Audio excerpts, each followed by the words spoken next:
Hola chicos y chicas, bienvenidos a un nuevo video. En esta ocasión estoy muy emocionada porque vamos a hablar de un tema que yo sé que a todos nos encanta, que es algo que digamos es parte de nuestra cotidianidad, pero sobre el que hemos creado muchos mitos, muchos tabús que vale la pena empezar a romperlos. Y pues para eso traje a alguien muy especial que sabe mucho sobre el tema y que es un amigo mío. Su nombre es Jorge. Jorge, me encantaría que te presentes, que nos cuentes tú a qué te dedicas y pues ya después empezamos a hablar. Va, gracias Esteban. Bueno, pues mi nombre es Jorge Grajales, yo soy psicólogo, tengo la licenciatura en psicología, como se nombra aquí en México, soy colombiano. Allá estudié psicología y en México hice algunos posgrados, entre ellos dos especializaciones, una en sexología educativa, otra en sexología clínica y una maestría en sexología clínica. Y me dedico específicamente a ello, especialmente a hacer terapia, a hacer psicología clínica y sexología clínica con pacientes y parejas, ¿no? Ok, estás súper bien. Pues bueno, yo quise invitarte a mi canal porque como lo decía al principio, el sexo es parte de nuestra vida, ¿cierto? O sea, la sexualidad sobre todo. Y es algo que pues deberíamos de hablarlo más, ¿cierto? Decir nuestras dudas, nuestras preguntas, y justo para eso pues entre Jorge y yo definimos unos temitas e hicimos una encuesta. Entonces lo que ustedes nos dijeron que querían que habláramos era acerca de fetiches y la comunicación, o cómo decirle a mi pareja cuáles son mis gustos en la cama. Un poco la idea es, vamos a hacer el video en dos bloques y pues vamos a empezar hablando de los fetichismos. ¿Qué es eso de los fetichismos? ¿A qué se refiere? ¿Es un trastorno? ¿No es un trastorno? ¿Es algo bueno o es malo? ¿Qué podrías empezarnos a contar acerca de esto? Estas preguntas que estás poniendo me parecen muy importantes y creo que de ahí quiero partir, del tema de si es bueno o es malo, porque básicamente no solo hablando de fetichismo, sino en general en todo lo que tiene que ver con sexualidad, se pone esa duda, ¿es bueno o es malo? O es normal o es anormal. Bueno, lo primero que quiero decir es que no tiene nada de malo, ¿no? Que no es nada anormal, y de hecho en sexología en general, quienes nos dedicamos a esto insistimos en no existe algo anormal, ¿sí? Siempre que se cumplan ciertos criterios o ciertas normas, que nadie que esté participando en algo lo haga de manera obligada, que a nadie se le esté violentando, que no se esté haciendo a través de uso de drogas, de alcohol, ejerciendo poder, que sea totalmente voluntario, a gusto y cuidado.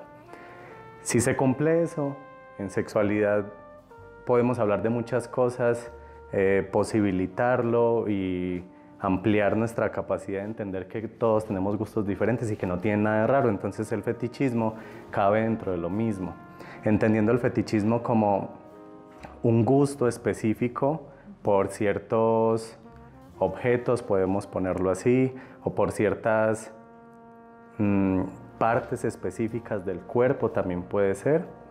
Okay. Y hay ciertos niveles. Sin embargo, también quiero agregar que parte de mi comprensión de las dudas del tema del fetichismo, creo que se confunde hacia todos los gustos que pueda haber en lo erótico. Siempre se ha nombrado como fetiche, y no solo es fetiche, es decir, podemos tener muchos gustos diferentes y esos gustos diferentes no todo es fetichismo, ¿va? Entonces esto es específicamente como un gusto específico de un objeto específico, y hay quienes lo coleccionan, tengo el propósito de tener más o de ver más, de siempre estar enfocado a esa zona. Okay. O sea, digamos que un fetiche podría ser, nombrándolo como tú lo dices, si me gusta coleccionar zapatos, por ejemplo. Pero eso tendría que tener una relación con lo sexual, o no debe de tenerla. Eso es muy importante. Hay un nivel no erótico, okay. Y entonces si yo colecciono zapatos por mi gusto, porque me parecen bonitos, por el uso que les doy, etcétera, no tiene nada que ver con lo erótico o que me excite, sigue siendo fetichismo en un nivel no erótico, okay. ¿Va? Y puede pasar a lo erótico también. Entonces puede llevar a lo erótico siempre que yo lo uso especialmente para que genere excitación en mí. Y también hay ciertos niveles. Ok, o sea que hay personas que sí lo usan específicamente, porque ya dices que puede ser tanto erótico como no erótico, pero sí hay algunos en los que necesitan ese objeto para excitarse o para tener una relación o no necesariamente, o sea, simplemente está ahí el objeto, pero si no está puedes excitarte, puedes tener la relación de manera normal. Ahí es donde entran los niveles, Okay. ¿va? Ahí dentro de lo erótico, un nivel, el nivel más básico es un nivel en fantasía. Entonces, ¿qué quiere decir en fantasía? Que para mí es excitatorio cuando está en mi imaginación, ni lo llevo a la práctica. Entonces, cuando yo estoy teniendo un encuentro sexual, no necesito el zapato, llevando el mismo ejemplo de los zapatos, no el tacón rojo, por ejemplo. Okay. Porque solo está en fantasía, solo me gusta en la fantasía. Hay otro nivel que entonces sí lo llevo a lo erótico, pero es mínima. Entonces, si lo ponemos en un número de 10 encuentros sexuales que yo puedo tener, 1 o 2 me gustaría que incluyera los zapatos rojos o el tacón rojo. O sea, si el otro lo acepta, pues ¿por qué no? Exacto. Okay. Ya es un tema pues de acuerdo, desde luego, de cómo se comparte y demás. Eso quiere decir que 8 de esos encuentros no necesitan el zapato para que yo me excite, solo hace parte de, ¿va? Luego hay otro nivel, le sigue un tercer nivel, que es una expresión erótica a nivel preferente. ¿Qué dice el preferente? Vuelvo al número, si lo pongo en términos estadísticos, 5 de 10, como un 50%. Entonces, de 10 encuentros, más o menos la mitad, para mí, debe incluir o necesito o me gustaría que incluya el zapato rojo, si nos seguimos con el mismo ejemplo. Okay. Luego hay un nivel predominante. El nivel predominante, repito, en un número podemos hablar de 8 de 10. O sea, ya cada vez, en cada encuentro, necesitas, porque ya se vuelve casi la necesidad. Exacto. De que esté Exacto. Ese objeto para poder tener el Exacto. encuentro. Es más importante en relación a que sí me excite, a que sí me erotice, a que sí detone mi deseo sexual. Y finalmente, hay un nivel erótico exclusivo que se refiere a 10 de 10. Y este sí literalmente se refiere a necesito el zapato rojo para yo excitarme. Si no está el zapato rojo, no logro tener un encuentro sexual o no logro que mi deseo se abra y se disponga a generar una actividad erótica completa, ¿no? Yo creo que ya ahí podríamos empezar a ver que puede generarle tanto a la persona que necesita ese objeto como a su pareja. No sé si puede generar como ya ciertos problemas, porque ya se puede volver, o sea, yo pensando en lo que vas diciendo se me viene a la cabeza, pues yo creo que ya se empieza a volver desgastante. No sé si es únicamente para quien necesita el objeto, como para la pareja o persona con la que esté compartiendo su intimidad. Pues el hecho de que siempre deba ser de esta manera, que ya le quita como, pues ya es como se vuelve una rutina, tiene que ser así o si no, bye, no me interesa. Exactamente, yo te puedo decir que en el espacio terapéutico, justamente cuando me he encontrado en este nivel de exclusividad, entonces se presentan los inconvenientes. No solo en la pareja, o sea, también para la persona empieza a ser un conflicto que solo a través de ese objeto hay excitación, porque se pierde la posibilidad de otras expresiones, o sea, la caricia, el beso, la ropa interior, el aroma, qué sé yo, tantos elementos que pueden existir pasan a un segundo plano, no se vuelven importantes, entonces efectivamente empieza a recaer negativamente en la dinámica satisfactoria del encuentro erótico. Y algo muy importante, que siempre insisto en ello, no solo en lo erótico, entonces ya pasa a lo emocional, ya es algo emocional, ya hay temas de comunicación, empieza a haber dificultades en la pareja en general, ¿sí? Ahora, perdón, algo que podía estárseme pasando, que quiero aclarar es que estos niveles que acabo de explicar están dentro de un título muy grande que es Expresiones comportamentales de la sexualidad, que se han mencionado en psicología como parafilias. Este término largo propone una visión erótica y no erótica, también para dejar de satanizar todos estos gustos. Dentro de este título grande está el fetichismo, pero es uno solo. Hay otros, entonces el fetichismo es solo uno que incluye todos estos ejemplos que estábamos mencionando del objeto específico, ¿va? Pero otros, la masturbación, el intercambio de parejas, el gusto por las caricias, por los olores, todos son gustos diferentes que no son fetichismo. Dentro de tu experiencia de los pacientes que atiendes a diario, ¿cuál es, que es como, encuentras algún patrón? Digamos, no sé, los hombres son más propensos a un fetichismo o las mujeres, que hay algo que les haya despertado ese fetichismo, no sé, alguna experiencia en su infancia, alguna experiencia con una pareja. ¿Qué es lo que ves, digamos, que puede ser común o simplemente es algo como que se da, pero no hay un patrón que se pueda definir sobre las personas que desarrollan un fetichismo, que yo ya te lo pondría como un nivel de más alto, o sea, que de 8 de 10 encuentros necesitan este objeto que eso les genera la satisfacción? Pues es una muy buena pregunta y creo que tiene muchos elementos que observar. Creo que hablando de la experiencia que he tenido con pacientes hombres y mujeres, parejas, me he encontrado con que muchos de los gustos que se expresan están muy vinculados al deber ser, a la enseñanza de casa, a la cultura, es decir, lo que se le dice al hombre que es normal que le guste y lo que se le dice a la mujer que es normal que le guste. Entonces, los hombres expresan más fácilmente, por así decirlo, un gusto por ciertas zonas del cuerpo, como las nalgas, ¿no? O los pechos, boobies, como le queramos nombrar, ¿no? Las mujeres no expresan tan fácilmente esto, pero entonces no es porque no haya un gusto, que ese es un punto muy importante, que es más la barrera emocional de vergüenza, de pena, de lo que se debe, de la culpa de expresar este tipo de detalles. Entonces está más normalizado que el hombre exprese lo que le gusta y la mujer no tanto, o que los gustos tengan como unas diferencias ahí extrañas que, repito, no significa que no haya gustos. Por eso no lo digo determinantemente. Yo creo que como seres humanos tenemos la posibilidad de que nos guste de todo, seamos hombres o mujeres, y es más la barrera emocional de la vergüenza, la culpa, donde colabora todo, lo que nos debe gustar, ¿no? Lo que dice la religión, lo que se dice en casa. Y justo eso es lo que se trabaja en terapia, como para que ya salgan más auténticamente los gustos, ¿no? Cuando lleguen a ti, generalmente, ¿cuál es el motivo de consulta?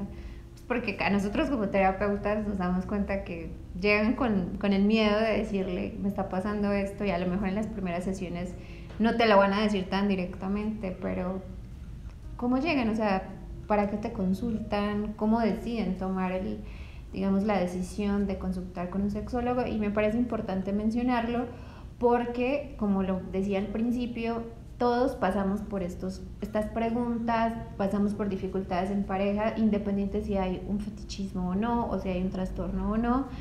Y puede ser importante llegar a consultarlo con un profesional, que al final del día es muy bonito lo que dices de ser más auténtico, quitarme estas cosas que me enseñaron, que me dijeron, que la sexualidad no se vive así, que tienes que hacerlo de esta manera, y ahí es cuando pues nos desconectamos muchísimo de nuestro deseo, sobre todo.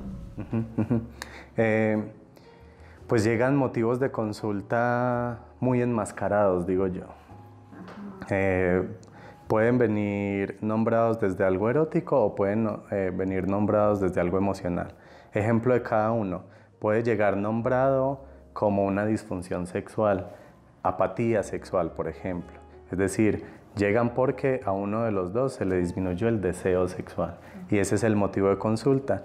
Y dentro de la exploración y el avance en el proceso, uno de los elementos que surge puede ser que en los encuentros ya llevan meses, años de tener encuentros sexuales donde probablemente no interactúan de la forma que más les gustaría, porque no se dijo, porque no se menciona, porque se volvió costumbre, qué sé yo.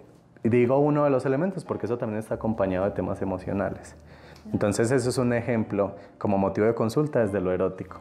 Desde el tema emocional puede llegar como, pueden nombrarlo como dificultades en la comunicación o llegan por violencia, no necesariamente por violencia física, sino porque se ignoran, porque son indiferentes, porque se hacen las famosas leyes del hielo, porque pelean todo el tiempo. Y en la exploración se va encontrando que hay un tema más de fondo y que al no resolverse en el día a día el enojo crece y se generan todas las consecuencias. Entonces llegan con una de las consecuencias a terapia, claro, pero recogiendo el hilo pues llegamos a... Sí, porque nos gusta decir no pasa nada, no pasa nada, no pasa nada, no pasa nada. Cuando ya estamos en una situación extrema es cuando, bueno, pues vamos a ver qué hacemos y se consulta al profesional. ¿Cuál ha sido el fetichismo más raro con el que te has encontrado? Que tú digas, wow, esta sí me sorprendió. Ajá.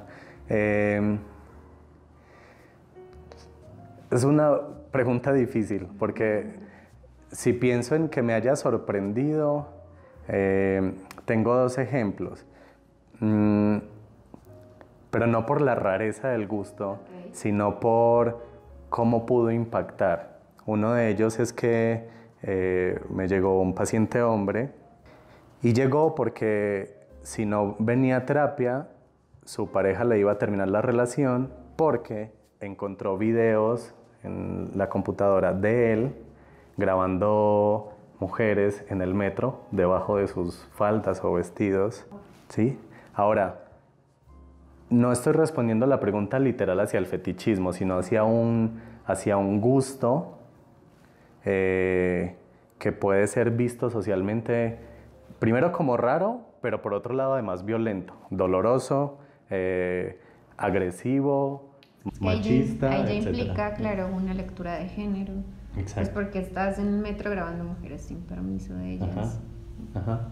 Ahora, el otro ejemplo que se me vino a la mente, ya más ligado al fetiche, es que me llegó una pareja en el que ella se sentía incómoda porque él quería todo el tiempo oler su axila. Entonces era muy extraño para ella, como yo qué debería hacer, le doy permiso, no le doy permiso, eso es normal, es anormal. Y el otro también como tratando de decir, pues es que a mí me gusta y pues yo no estoy enfermo ni me pasa nada malo, solo me gusta su aroma. Entonces, bueno, pues ahí se trabaja con un poco quitar estos baches o estas barreras de vergüenza, este tema de la normalidad y la normalidad, etcétera, y puede convertirse en algo muy satisfactorio, sobre todo porque no era algo exclusivo, ¿sí? Podría decirse en los niveles que expliqué hace un momento, una expresión mínima, no era como de todo el tiempo, ni necesario siempre, etcétera. A ver, me llama muchísimo la atención el primer caso que me cuentas, sobre todo porque, a ver, yo puedo decir que yo soy feminista y creo que me entra como un conflicto de intereses en que digas, es que él miraba a mujeres en la calle y ponía, digamos, le hacía los videos y esto, pero también quiero hacer como, jugar como una parte del abogado del diablo, ¿cierto? Este tipo de personas que hacen esto, yo sé que desde el feminismo sería una respuesta contundente y agresiva. Eres un violador, un macho patriarcal que estás haciendo este tipo de cosas. Va, está bien. Pero si lo podemos leer desde tu experiencia en la consulta, que nos permita comprender esto, digamos, no tanto desde un extremo, o sea, yo estoy de acuerdo en que seamos radicales, sí, pero también en cómo podemos comprenderlos nosotros los profesionales con un ánimo de que este tipo de cosas se puedan hablar y las podemos identificar de una manera más fácil sin que esto hubiera llegado, por ejemplo, a un extremo, porque pues no sabemos si en algún momento pudo haber violado a una de estas chicas cumpliendo su deseo sexual o su fantasía. Sí, lo quiero dividir en dos. Lo primero es, sí, este caso, desde luego que tenía relación con ejercer poder. Y eso es una parte de las que trabajamos en terapia, porque él pudo haber llevado a cabo su gusto de otra manera. ¿Cómo se haría un gusto de esos de una manera sana? Haciendo un juego de roles con la pareja, por ejemplo, ¿no? Claro. Algo consensuado donde jugamos a que yo te estoy espiando, a que yo te veo cómo te desvistes, como un juego. Eso sería una forma sana de hacerlo. Pero no era así. Y entonces la lectura de que no se hiciera así implicaba necesariamente el ¿para qué esta necesidad de hacerlo en el metro? ¿Para qué esta necesidad de hacerlo sin preguntarle a las otras personas? ¿Para qué esta necesidad de hacerlo con todo el panorama de la ilegalidad, etcétera? Entonces, algo emocional que hay ahí y que desde luego tiene que ver con todo lo que atraviesa el tema de género, el feminismo o la perspectiva de género, es ejercer poder. Okay. Y el sistema con el que hemos convivido durante pues, toda la historia ha tenido que ver con eso, y eso es uno de los asuntos por los que se lucha hoy. Entonces hay muchos hijos de este sistema, todos somos hijos de ese sistema, por eso algo de lo macho tenemos todos y todas, de una u otra forma se nos sale el trabajo emocional que cada uno hace y reflexivo con lo suyo le permitirá avanzar en ello, ¿no? Y hay quienes no lo hacen, y hay quienes se vuelve una dinámica de vida necesitar sentir ese poder, ejercer poder y abusar del poder. Entonces, todo lo que ocurrió con este caso, para empezar, era, bueno, enfrentar las primeras consecuencias. La pareja se dio cuenta, la pareja resultó herida emocionalmente por esto, había un asunto familiar allí también. Entonces, y desde luego ilegal, porque eso implicaba temas legales de parte de las personas involucradas, si así lo deseaban. Al trabajar eso, entonces mi tarea es ver el gusto limpiándolo del abuso de poder. O sea, de todas formas hay un gusto allí, fetichista, voyerista, que no está mal siempre que se cumple lo que yo decía al principio, si es consensuado, si nadie está obligado o sin saber qué se está haciendo, como el juego de roles con la pareja. Porque puede ser emocionante jugar con la pareja que la estás viendo a escondidas y que de ahí se desarrolla un juego erótico y te encuentro, no sé, lo que la creatividad de cada quien haga, ¿no? Y sin ese abuso de poder, entonces se puede vivir sano. Y no está ligado, esto es importante, ese gusto no está ligado a un problema de abuso de poder necesariamente en su infancia, en su adolescencia, o como se cree muchas veces que vivió una violación, o que no necesariamente. Me hago entender. Entonces, separándolo en esos dos puntos, si hay un tema del poder que sí se puede trabajar, que creo que es lo que socialmente tenemos que hacer todos los días para poder quitar la partecita buena y humana de jugar, de tener intereses diferentes, de jugar con los gustos, haciéndolo consensuado, haciéndolo bien, sanamente. Depurar todo eso es posible y no es una cosa extraña a lo que creo que todo el mundo vivimos de formas diferentes, que es entender que todos tenemos la capacidad de ser violentos y que no tenemos que pelearnos con eso, que la diferencia está en si lo elegimos. Lo que pasa es que si a mí me enseñan que la violencia me sirve para algo y no aprendí otras estrategias para yo comunicar lo que necesito, entonces, por más que me digan que la violencia está siendo mala, si yo me la quito, pierdo algo muy importante. Dejo entonces de comunicar lo que necesito.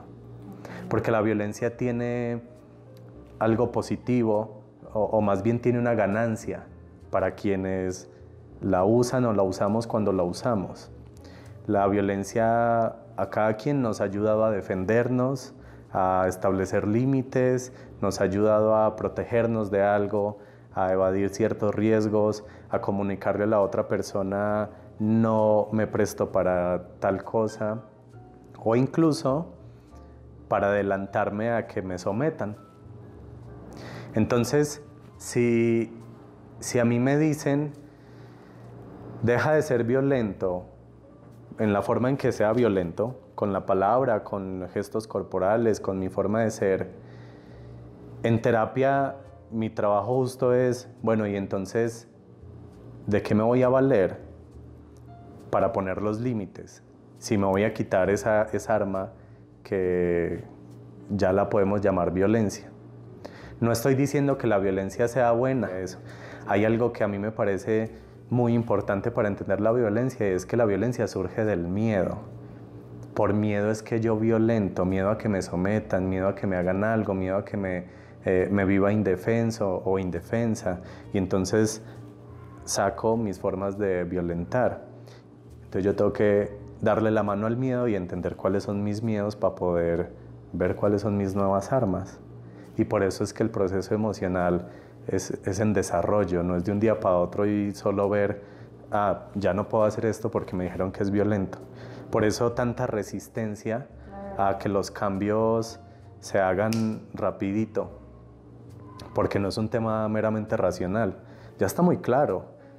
Todo el tiempo las políticas públicas y las personas que nos dedicamos de alguna forma a lo emocional, lo social, al trabajo político, al activismo, han mostrado claramente cómo se violenta, cuáles son las formas de violentar, por qué eso es violencia, cómo se define la violencia, y no cambia. Y es porque no depende ya de un tema racional. Hay que bajarlo a lo emocional, que significa, bueno, en mi vida, ¿cómo es que ha servido esto que yo no le puedo decir adiós a la violencia?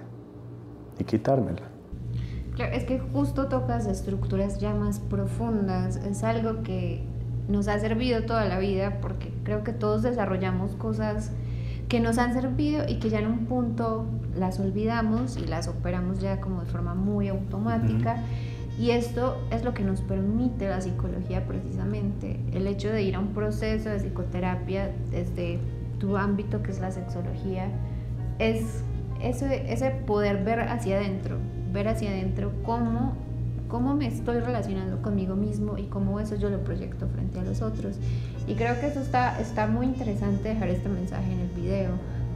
Primero, partir de que no está mal la forma en cómo tú vivas tu sexualidad, pero siempre vas a tener que pensar que todo tiene que ser consensuado, que tiene que ser comunicado, y que nos abre la posibilidad de hablar sobre el segundo tema, que es cómo establezco yo esa comunicación con mi pareja para hablar qué es lo que a mí me gusta, qué es lo que yo quiero, porque es una constante lo que venimos hablando. O sea, hubiera sido más sano que este caso que tú hablas del chico que veía mujeres en el metro, hubiera sido más sano hacerlas de un juego de roles, y cumples con tu gusto y te quitas esa etiqueta de tener que ejercer el poder sobre los otros, y la pasas rico y no se generan este montón de consecuencias que vienen a raíz de desviarlo, vivirlo de otra manera. Entonces, justo es cómo entonces lo podemos comunicar, cómo lo podemos hablar con las personas con las que tengo intimidad, con mi pareja, con quienes están a lo largo de la vida conmigo, disfrutando la sexualidad. Claro, totalmente de acuerdo. Y ese sería el ideal, ese es el punto final al que yo también creo necesitamos llegar, como, pues bueno, a ponerlo sobre la mesa, hagámoslo comunicándolo, veámoslo, quitémosle esta palabra de la normalidad y demás. Estoy convencido de que se puede, desde luego, todos los días mi trabajo se basa en creer que es viable, y eso es lo que todos los días percibo en los pacientes, cómo avanzan para entender que se pueden quitar estas máscaras, que la vergüenza puede tomar un camino diferente, que el miedo para expresar se puede trabajar, etc., ¿no? Solo que es un trabajo de suficiente conciencia, además. O sea, no es fácil tomar la decisión de ir a un proceso con un profesional o una profesional a que me ayude a confrontarme, a que me ayude a ser espejo, a que me cuestione. No es una decisión fácil. Es valiente tomar esa decisión, y es valiente darle continuidad, además. Decía un maestro mío a quien le tengo mucho cariño, tú solito te caes muy bien, porque pues solito en todo te ves bien y no hay problema. Sí, sí, sí. Eso es lo interesante de las relaciones de pareja, justamente, que nos empezamos a criticar, a molestar con algo tuyo, mío, etcétera, pero finalmente es el camino para crecer.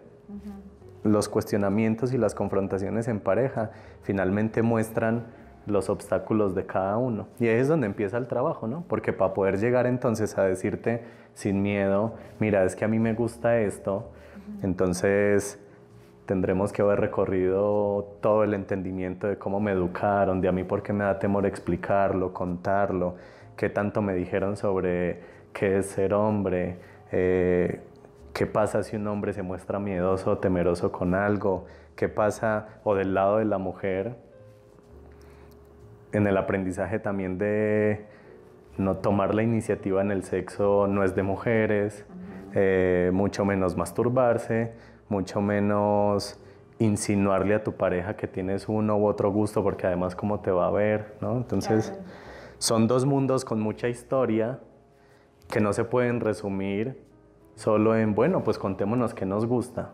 Esa es la idea, claro. O sea, para llegar ahí, claro, pienso en mi propio proceso, en que fui criada en un contexto sumamente cristiano.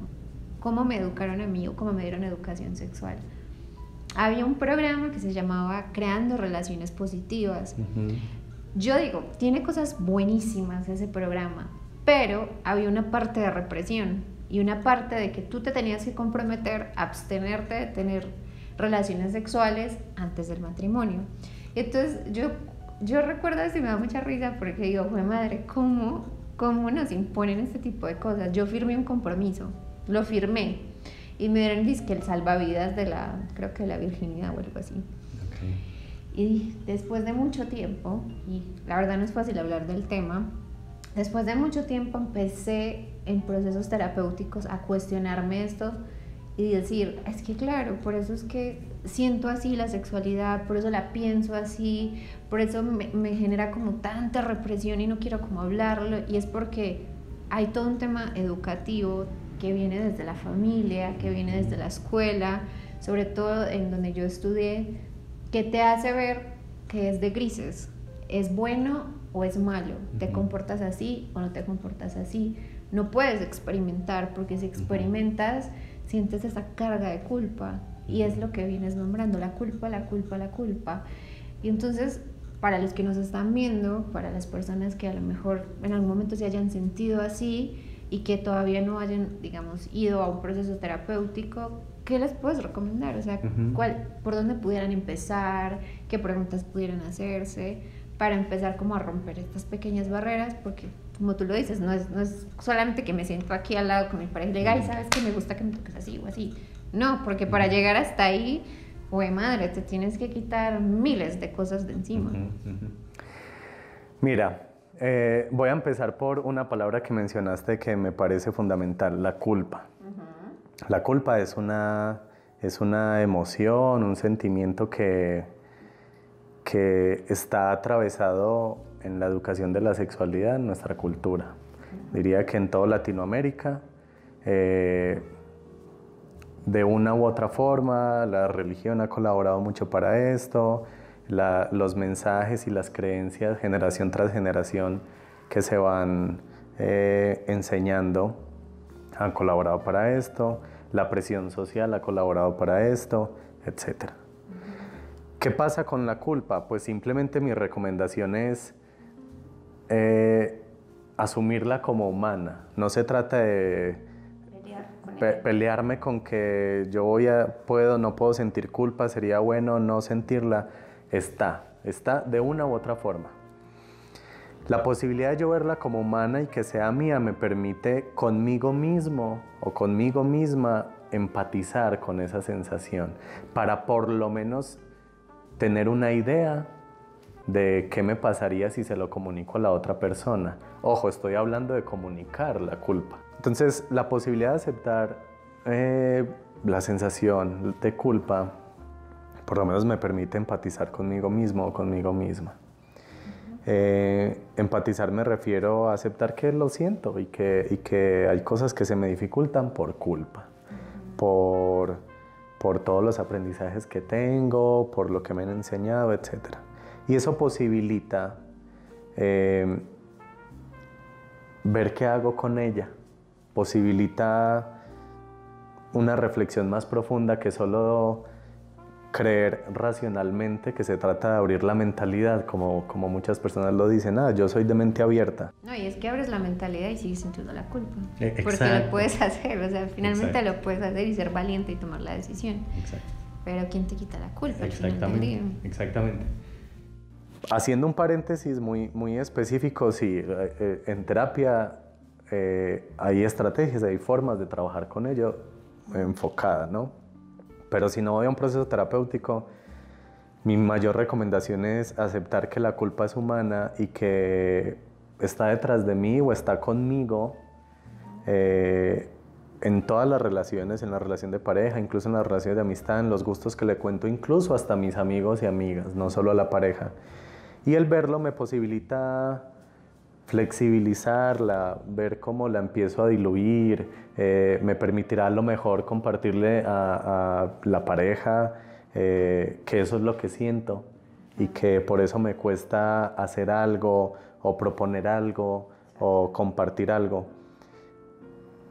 E insisto en la expresión de la culpa porque independientemente del gusto que me está costando expresar, si yo pongo en comunicación con mi pareja o mis parejas que lo que siento es culpa y que por eso no logro X o Y cosa, la posibilidad de empatizar en ese diálogo entonces empieza a abrir las puertas.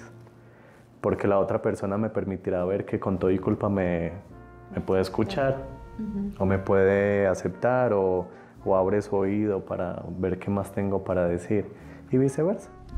Bueno, ¿y qué pasa? Sí, bueno, finalmente le dijiste, te quitaste de la culpa un poquito, Sí.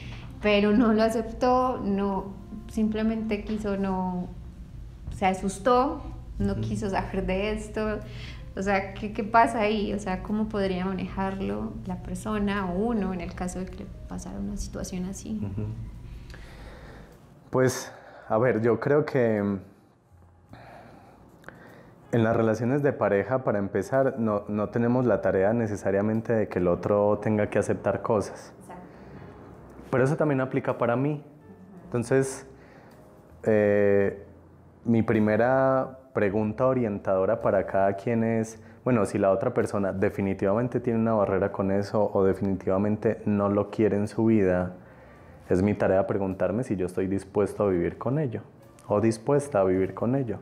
Si es negociable o si no es negociable, ¿no? Y ahí ya podré tomar decisión o ver alguna u otra posibilidad. Si hablamos de los gustos eróticos, pues todos tenemos muchísimos gustos.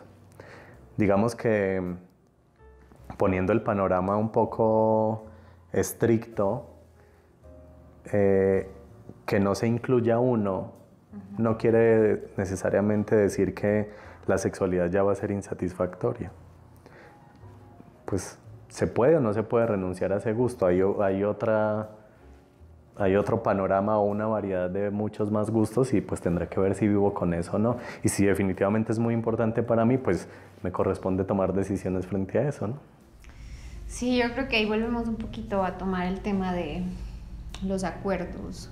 Creo que hablar con mi pareja acerca de mis gustos también implica acuerdos, porque dices algo importante, no el otro tiene que aceptar, no el otro tiene que ceder, y sí puede llegarse a vivir como una situación en la que, bueno, se negó completamente, no quiso aceptarlo, no le pareció bien, y negociar sobre eso va a ser más complicado.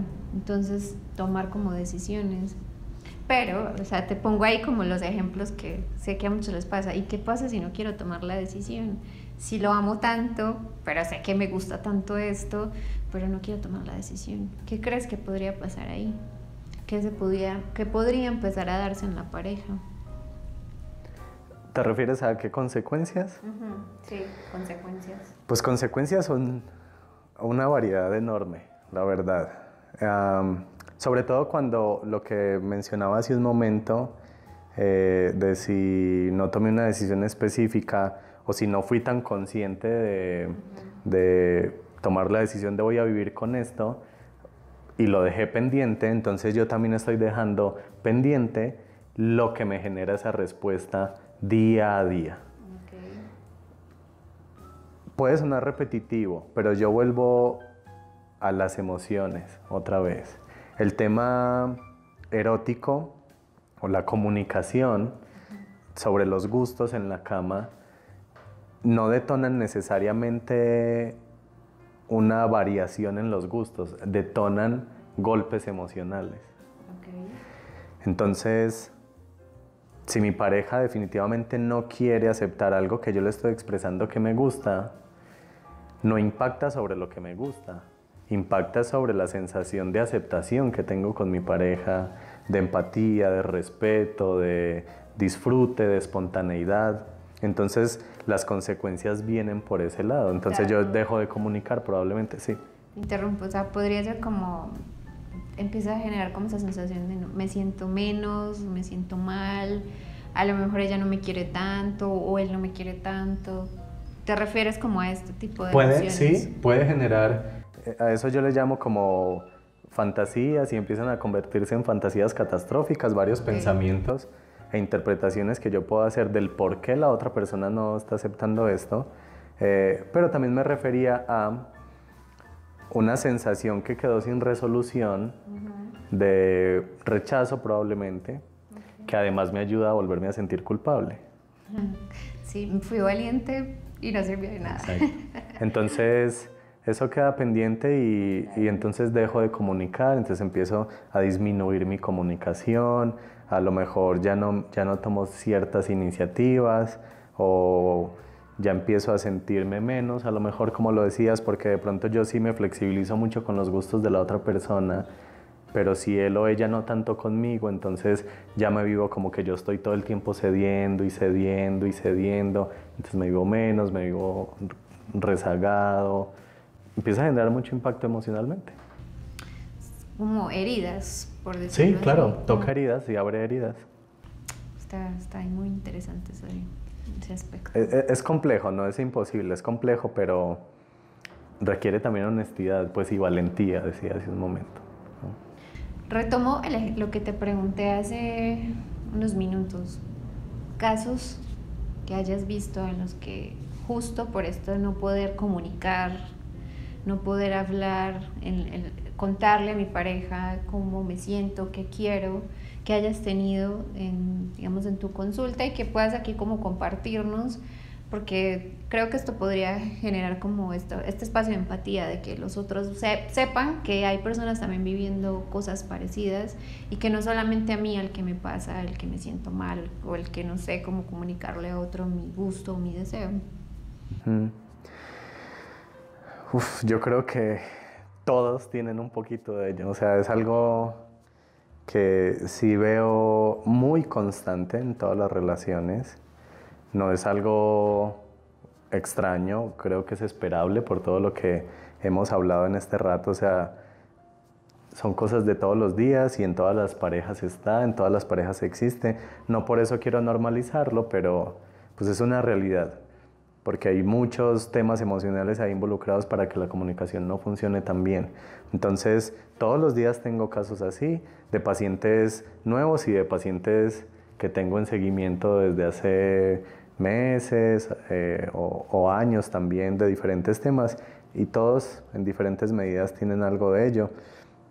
Realmente, digamos que mi trabajo ahí ha sido siempre limpiar un poco, identificar por dónde vienen las culpas, por dónde vienen estos deberías de casa, para permitir en el espacio terapéutico que salga lo más auténticamente posible lo que se quiere decir. Y hay formas pues en el espacio terapéutico, en estrategias de facilitar ejercicios donde se comunique lo más limpio posible y eso permite avanzar, ¿no? Okay. Un ejercicio práctico que nos puedas compartir para identificar mis debería de. Porque los debería de no solamente están en el sexo, están en todo. O sea, todos hemos aprendido, debo ser esto, debo hacer aquello, debo hacer lo otro. Pero un ejercicio que tú digas les puede servir a los que nos están viendo para identificar sus deberías en la sexualidad. Ok. Un ejercicio reflexivo muy simple es, si yo fantaseo en comunicar lo que hace tiempo no comunico, por ejemplo, o en hacer lo que hace tiempo no decido hacer por pena, por vergüenza. Si lo fantaseo, ¿no? Me imagino que lo voy a hacer. ¿Con qué palabras, adjetivos, adjetivos calificativos negativos, me definiría si lo hiciera? Es decir, para ponerlo más claro, si yo fantaseo con que le voy a decir a mi pareja que quisiera intentar una relación anal, una práctica de sexo anal, ¿cómo creo yo que me calificaría? ¿Con qué palabras me definiría? ¿Yo misma o yo mismo o mi pareja cómo me definiría? Entonces, si pongo esas palabras, empiezan a salir, me sentiría puta, o me sentiría malo, o un montón de adjetivos que pueden salir. Sucia, inadecuado, un montón de cosas. Ese ejercicio, poniendo esos adjetivos, me ayudará a aclarar que yo los vengo cargando, salieron de mí. Yo los vengo cargando de algún lado, ¿sí? Entonces, si me devuelvo en el ejercicio, que lo hago con mis pacientes, es exprésale a tu pareja, no te he dicho lo que me gusta porque tengo temor a que me veas como malo, inadecuado, o zorro, zorra, y ahí se empieza a ejercer la posibilidad de empatizar. Y no hemos llegado a decir el gusto específico, pero es limpiar, ¿sí? Entonces, para la persona, la reflexión permite entender qué traigo en el costal, que no me permite hablar. Y eso ya da pie para profundizar en otras cosas. Bueno, ¿de dónde salieron? ¿Quién me las enseñó? ¿O a quién se las aprendí? ¿O a quién se las debo? ¿Sí? Y creo que es como un primer paso para liberarte. Claro. O sea, sueltas la carga y abre la posibilidad de que hables con tu pareja de manera auténtica. Exactamente. Eso es súper importante, o sea, hablarlo, o sea, sentir que puedes comunicarlo a tu pareja es lo más importante, porque si estás con alguien con el que tú no te sientes así, que no puedes comentarle cómo es tu sentir, o sea, cómo estás por dentro, pues yo creo que lo hace más complejo todavía. Sí, acabaste de resumirlo de una forma para mí maravillosa. La comunicación exitosa no se trata de la posibilidad de decir algo, se trata de sentir que se puede decir, y eso se hace en pareja. Pues ahí les dejamos. ¿Quieres agregar algo más? No, pues tengo ganas de almojábanas. Qué rico. No, mentiras, pues no. Muchas gracias por la invitación.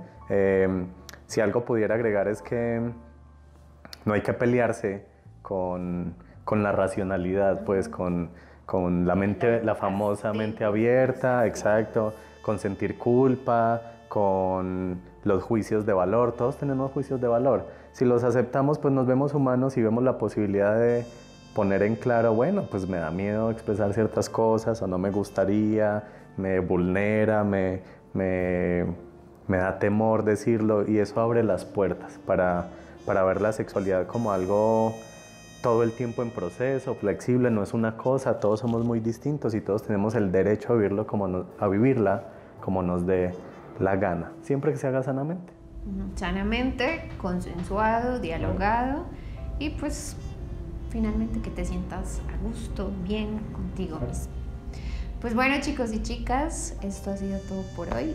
Esperamos que les haya gustado este video, que lo compartan, que nos dejen sus comentarios, que le den un like y que, como siempre, se suscriban a mi canal.